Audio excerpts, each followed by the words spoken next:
श्री असाउद्दीन ओवैसी। बहुत बहुत शुक्रिया सर। स्पीकर सर, मैं ये वक्फ तरमीमी बिल की मुखालिफत में खड़ा हुआ हूँ। किसी एक शायर ने बड़ा अच्छा कहा था, जब भी ज़मीर और ज़र्फ़ का सौदा हो दोस्तों, जब भी ज़मीर और ज़र्फ़ का सौदा हो दोस्तों, कायम रहो हुसैन के इनकार की तरह। सर, ये वक्फ तरमीमी बिल भारत के गयूर मुसलमानों के ईमान पर, इबादत पर एक हमला है। नरेंद्र मोदी की हुकूमत ने इस मुल्क की सबसे बड़ी अक़लियत के खिलाफ एक ऐलान जंग कर दिया, और ये जंग सिर्फ मेरे जिस्म पर है, बल्कि मेरी आज़ादी पर, मेरी समाजी और माशी मार्जिनलाइजेशन पर है, मेरी शहरियत पर है, मेरे मदरसे, मस्जिदों, खानखाहों को और दरगाहों को निशाना बनाया जा रहा है। और ये हुकूमत सच्चाई को नहीं बयान कर रही है कि ये तरमीमी बिल से मुसलमानों का तहफ़्फ़ुज़, तरक्की और गुर्बत का खात्मा होगा। ये सरासर झूठ है। सर, अगर आप आइन के आर्टिकल 14 को देखेंगे तो उसमें लिखा हुआ है इक्वल प्रोटेक्शन। अब आप देख लीजिए सर कि हिंदू, सिख और जैन को और बौद्ध को उनके एंडोमेंट में तहफ़्फ़ुज़ मिलेगा, क्योंकि उनका एंडोमेंट बाय यूज़र बरकरार है और उनका एडमिनिस्ट्रेशन उनके हाथ में होगा।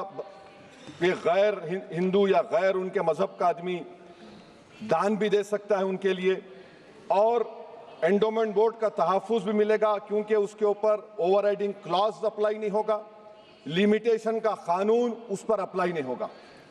उसके बरक्स ऑपोजिट आप देख लीजिए, मुस्लिम वक्फ को वक्फ बाय यूज़र निकाल दिया गया। एक मुस्लिम वक्फ की जायदाद पर कब्जा होगा, लिमिटेशन लगेगा, तो जो एनक्रोचर है, जो खाबिज है, वो रातों रात मालिक बन जाएगा और एक गैर मुस्लिम वक्फ बोर्ड को एडमिनिस्टर करेगा। ये आर्टिकल 14 के इक्वल प्रोटेक्शन का वायलेशन। अब आर्टिकल 14 में सर इक्वालिटी बिफोर लॉ भी है, और उसका कैसा वायलेशन हो रहा है कि कोई आर्बिट्ररी स्टेप नहीं ले सकता और कोई भी ऑफिशियल किसी भी तरीके से गलत आर्बिट्ररी फैसला नहीं लगा। यहां पर आप एक डेजिग्नेटेड ऑफिसर को रखकर वो फैसला लेगा कि ये जायदाद वक्फ की है, गवर्नमेंट की है। क्या ये प्रिंसिपल्स ऑफ नेचुरल के खिलाफ नहीं है, जिसका तकर्रुर एग्जीक्यूटिव करती है? ये हमारे theory of separation of powers, Bharat के आइन का बेसिक स्ट्रक्चर का हिस्सा है। क्या इसका वायलेशन नहीं है?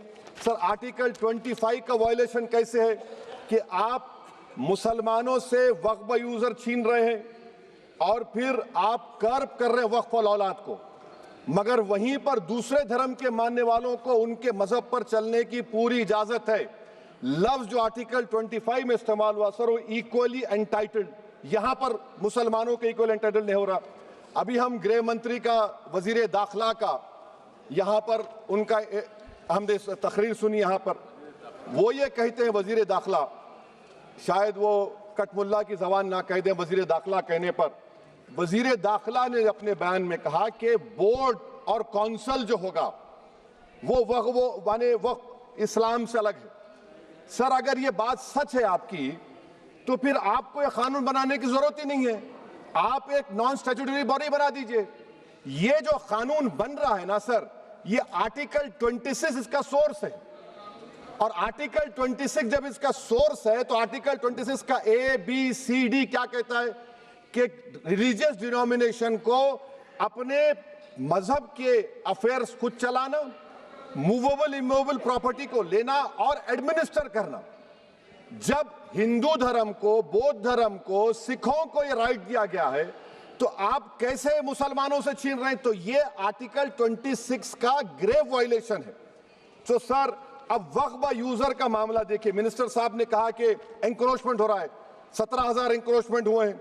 तो यही नरेंद्र मोदी की हुकूमत ने 2014 में उस वक्त के मंत्री ने एक Waqf properties eviction of unauthorised occupants bill को इंट्रोड्यूस किया।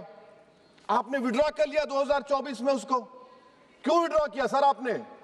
जब आप मान रहे थे कि एंक्रोचमेंट हो रहा है तो आपने बिल को विड्रॉ कर लिया। अच्छा सर, अब वक्फ बाय यूजर को आपने निकाल दिया, माने कंडीशन क्या लगाए कि अगर उसमें डिस्प्यूट होगा और गवर्नमेंट प्रॉपर्टी होगी। सर, डिस्प्यूट तो है।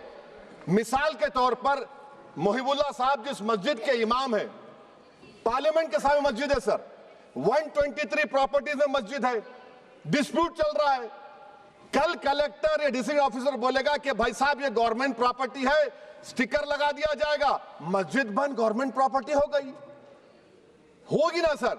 अब ये बताइए, आप जब से यहां पर पूरे बीजेपी रूलिंग पार्टी हमको ज्ञान दे रहे हैं कुछ नहीं होगा, कुछ नहीं होगा, मैं दलील के साथ बता रहा हूं आपको। ये मस्जिद दिल्ली गवर्नमेंट बोलती हमारी है, वक्फ दिल्ली वक्फ बोलता हमारी है, तो सर वक्फ बाय यूजर, अगर मैं अपनी गवर्नमेंट के खिलाफ वक्फ बोर्ड वक्फ बाय यूजर इस्तेमाल नहीं करेगा तो क्या है सर? अच्छा, ये अमेंडमेंट जब हो जाएगा तो मुझे कहने दीजिए सर, सिर्फ प्राचीन मंदिरों की हिफाजत होगी,